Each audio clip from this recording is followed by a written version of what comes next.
जय हिंद साथियों, आपका स्वागत है हमारे यूट्यूब चैनल ऑनलाइन प्रैक्टिस पर। आज आपका 30 नवंबर को जो दिल्ली पुलिस का एग्ज़ाम होना था उसका तीनों शिफ्ट का एग्ज़ाम हो गया है। तीनों शिफ्ट में जीके जीएस से जितने भी क्वेश्चन पूछे गए वो सारे क्वेश्चन आपको एक ही वीडियो में करवाने वाला हूँ। अगर आपका एग्ज़ाम अब तक नहीं हुआ है तो वीडियो आपके लिए ज़्यादा इंपॉर्टेंट हो जाता है। वीडियो को शुरू से एंड तक पूरा देखना। वीडियो अच्छा लगे तो वीडियो को लाइक शेयर सब्सक्राइब जरूर करना। वीडियो की PDF के लिए वीडियो के डिस्क्रिप्शन में जाकर वहाँ से टेलीग्राम चैनल का लिंक ज्वाइन कर लेना। वहाँ पर मैं आपको इसकी PDF प्रोवाइड करा दूँगा। दिल्ली पुलिस से रिलेटेड मैंने पहले ही वीडियो बनाए हैं, उनसे क्वेश्चन पूछे जा रहे हैं। अगर आपने वो नहीं देखे तो वो भी देख लेना और चैनल को सब्सक्राइब कर लेना ताकि जब भी मैं कोई नया वीडियो बनाऊँ वो आप तक पहुँच सके। तो चलिए आज की वीडियो को शुरू करते हैं। देखते हैं आज कौन कौन से क्वेश्चन पूछे गए हैं। एक क्वेश्चन पूछा गया आपके, पानीपत की पहली लड़ाई बाबर और किसके मध्य लड़ी गई थी? तो इसका आपके आंसर था इब्राहिम लोदी। बाबर और इब्राहिम लोदी के मध्य आपकी पानीपत की पहली लड़ाई लड़ी गई थी। कब लड़ी गई थी? 1526 में। और कमेंट बॉक्स में कमेंट करके जरूर बताना पानीपत की दूसरी लड़ाई कब लड़ी गई थी। इंपॉर्टेंट है, आगे पूछी जा सकती है। एक क्वेश्चन पूछा गया था आपके, रामकृष्ण मिशन की स्थापना किसने की थी?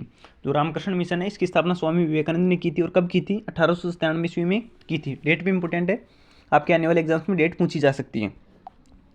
एक क्वेश्चन पूछा गया आपके, राष्ट्रकूट वंश के संस्थापक दंतिदुर्ग के चाचा कौन थे जो उनके उत्तराधिकारी बने थे? जो दंतिदुर्ग के चाचा थे वो थे आपके कृष्ण प्रथम, और ये उसके बाद में दंतिदुर्ग के बाद में उनके उत्तराधिकारी बने थे। 2011 की जनगणना से क्वेश्चन पूछा था। एक क्वेश्चन मैंने आपको 2011 की जनगणना का वीडियो उसमें करवाया था, बाकायदा देख लीजिए जाकर वहाँ पर। 2011 की जनगणना के अनुसार महिलाओं की साक्षरता दर पुरुषों के अनुसार कितनी थी? तो महिलाओं की साक्षरता दर पुरुषों के अनुसार कम थी। और कितनी कम थी अब देख लीजिए आप, जिसने एग्जाम दिया वो बता देना। ये डेटा दिया गया था, ये केवल कम ज़्यादा पूछी गई थी। तो जो पुरुषों की थी वो तो थी आपकी 82.14% और जो महिलाओं की थी वो थी 65.46%। ये आपकी साक्षरता दर थी। एक क्वेश्चन पूछा गया, पोपीर किस राज्य का लोक नृत्य है? जो पोपीर आपके अरुणाचल प्रदेश राज्य का लोक नृत्य है। आगे देखते हैं। एक क्वेश्चन पूछा गया आपके, भजन सोपारी का संबंध किस वाद्य यंत्र से है? जो भजन सोपारी है इनका संबंध आपके संतूर वाद्य यंत्र से है। फुल फॉर्म से भी क्वेश्चन पूछा गया है, FDI में आई का मतलब क्या होता है? जो FDI में आई है, आई का मतलब होता है इन्वेस्टमेंट। इसकी फुल फॉर्म देख लीजिए, इसकी फुल फॉर्म होती है आपके फॉरेन डायरेक्ट इन्वेस्टमेंट।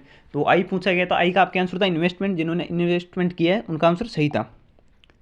त्योहारों से क्वेश्चन पूछा गया है, लाई हरोबा त्यौहार किस राज्य में मनाया जाता है? जो लाई हरोबा त्यौहार आपके मणिपुर राज्य में मनाया जाने वाला एक त्यौहार है। एक क्वेश्चन पूछा गया है, ईमेल का फुल फॉर्म क्या होता है? जो ईमेल होती है इसका फुल फॉर्म होता है इलेक्ट्रॉनिक मेल। एक पुस्तकों से एक क्वेश्चन पूछा गया है, my experiment with the truth, ये तो इजी से क्वेश्चन था, कि रचनाकार कौन है? जो महात्मा गांधी है ये my experiment with the truth के रचनाकार थे। एक क्वेश्चन पूछा गया, सरदार भगत सिंह के साथी कौन थे जिन्होंने ब्रिटिश असेंबली में बम फेंका था? जो सरदार भगत सिंह थे इनके साथ जो इनके साथी थे वो थे बटुकेश्वर दत्त। इन्होंने ही प्लान बनाकर ब्रिटिश असेंबली में बम फेंका था। आगे देखते हैं। एक क्वेश्चन पूछा गया, साइमन कमीशन आने से पहले उसका बहिष्कार कहाँ से प्रारंभ किया था? तो साइमन कमीशन जब भारत आया था उससे पहले ही मद्रास में उसका जो बहिष्कार था वो प्रारंभ हो गया था। कब प्रारंभ हो गया था मद्रास में? 1927 में ये आपके प्रारंभ हो गया था। आगे देखते हैं। एक क्वेश्चन पूछा गया आपके, कैलाश मंदिर का निर्माण किस पत्थर से किया गया है? जो कैलाश मंदिर है इसका निर्माण बेसाल्ट चट्टान से किया गया है। और कमेंट बॉक्स में कमेंट करके बताओ कैलाश मंदिर कहाँ स्थित है। एक क्वेश्चन पूछा गया आपके एक क्वेश्चन पूछा गया, धर्म के शिक्षा पर प्रतिबंध का प्रावधान संविधान के किस अनुच्छेद में? धर्म के शिक्षा पर प्रतिबंध का प्रावधान आपके अनुच्छेद 28 में दिया गया है। आगे देखते हैं। एक क्वेश्चन पूछा गया आपके, सर्वोच्च न्यायालय का क्षेत्राधिकार किसके अंतर्गत आता है? तो सर्वोच्च न्यायालय इनका क्षेत्राधिकार संसद के अंतर्गत आता है। और किस अनुच्छेद में ये बताया गया है? तो अनुच्छेद 131 में ये आपके बताया गया है। आगे देखते हैं। यहाँ तो बता दिया। आगे क्वेश्चन है, एक क्वेश्चन पूछा गया, भारत का सामान व्यापार के लिए विदेश कैसे भेजा जाता है? तो इसमें जो आपके ऑप्शन दिया गया था उसमें अधिकतर जो अपना भारत का जो व्यापार के लिए सामान होता है वो समुद्र के द्वारा जहाज़ों से विदेश में भेजा जाता है।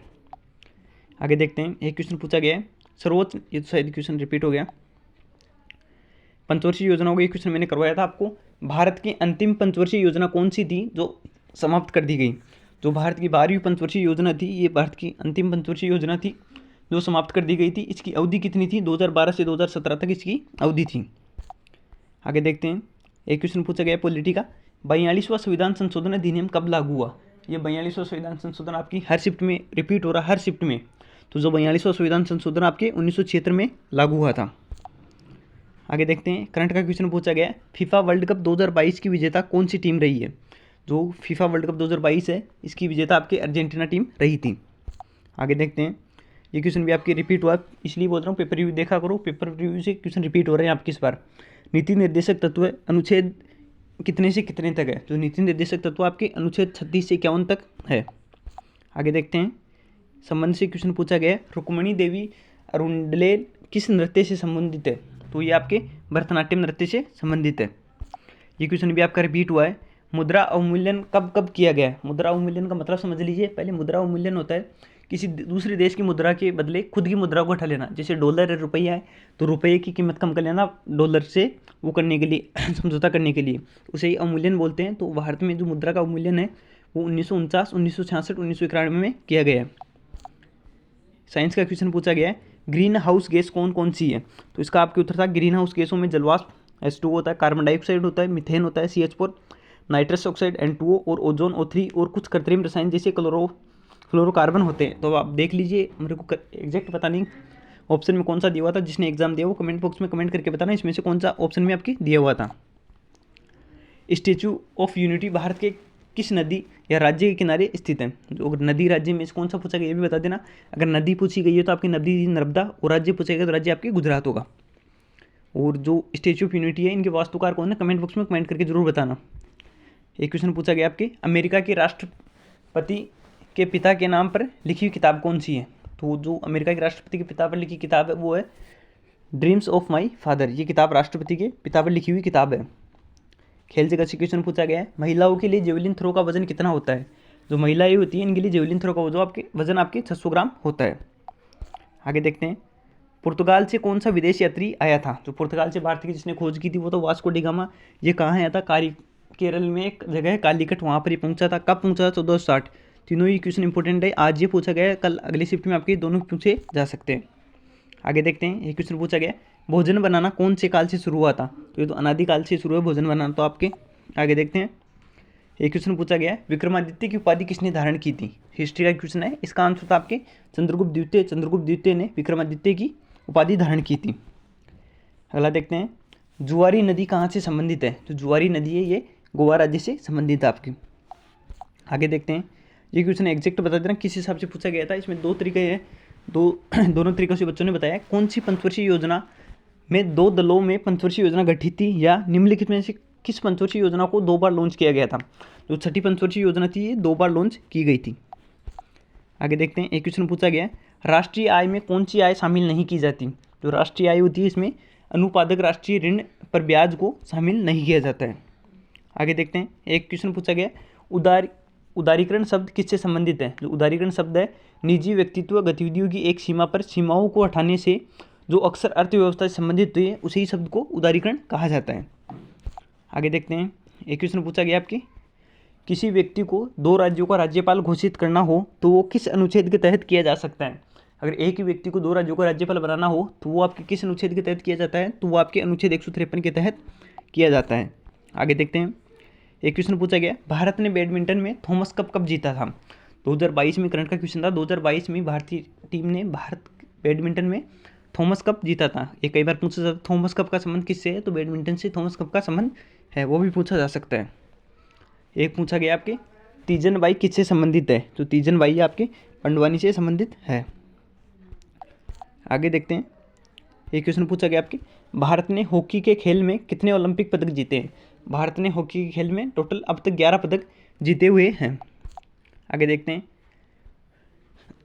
अगला क्वेश्चन आपके, पहला राष्ट्रीय शीतकालीन खेल कब और कहाँ आयोजित किया गया था? पहला राष्ट्रीय शीतकालीन खेल आपके 1924 में फ्रांस के सेमोनिक्स जगह है वहाँ पर ये प्रारंभ किया गया था। और डेट कब थी? 1924।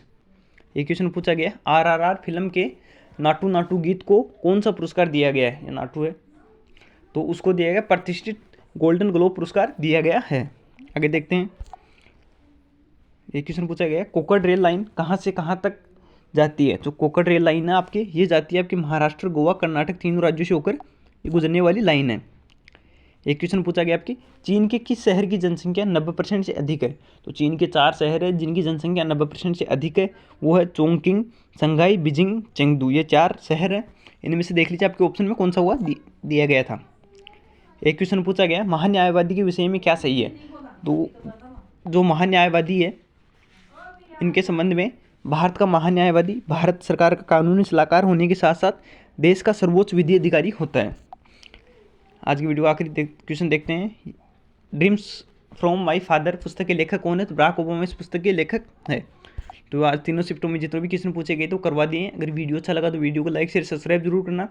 साथ ही अगर आपको किसी क्वेश्चन में डाउट हो तो कमेंट बॉक्स में कमेंट जरूर कर देना, और आगे के पेपर रिव्यू के लिए चैनल को सब्सक्राइब कर लेना।